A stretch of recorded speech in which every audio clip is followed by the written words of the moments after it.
Welcome to our channel Rasil Education. Ngasi ekhoi discussion tawgadoriba asi Indian Army Agniveer exam gi admit card kamaina download tawgadabno haiba aduni amadi kanagumba kharagidi admit card asi Gmail da lai aduga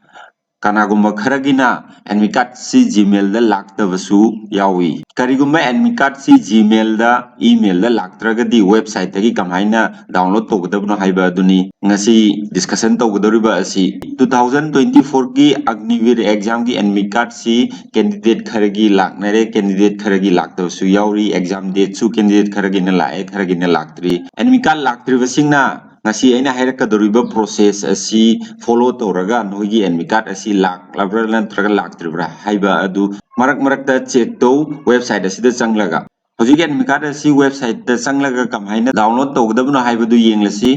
Ahmad नखोइना तौगदबा asi Google da changlaga join Indian Army haiba asi thau hojik tharaga yenglasi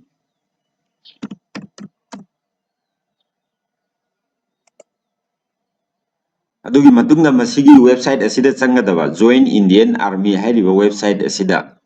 website asi sumaina lakani adugi matungda website asi makhada chingtho Singdharaba matungda masigi JCO or Agniveer apply login hairiba asida click toro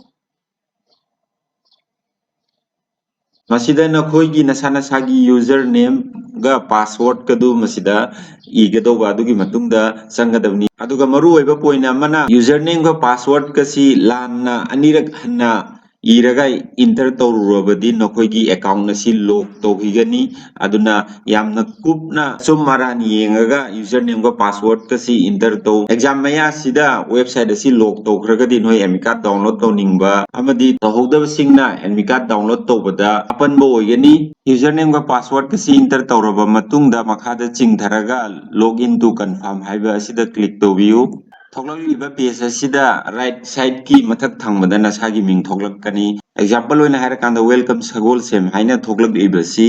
नखोगी नसागी मिंग अदु welcome XYZ welcome तोंबा welcome चावबा हाइना थोगलकनी मसिदा click तोबियु मसिदा पर्सनल डिटेल्स हाइना थोगलकनी ता क्लिक तोबा कांदा नखोगी एप्लीकेशन की हिस्ट्री थोगलकनी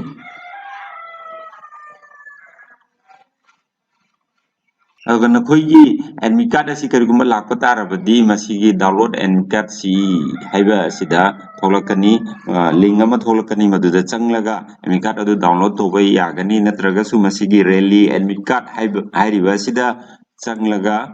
नखोगी एडमिट कार्ड असी डाउनलोड तोबा यागनी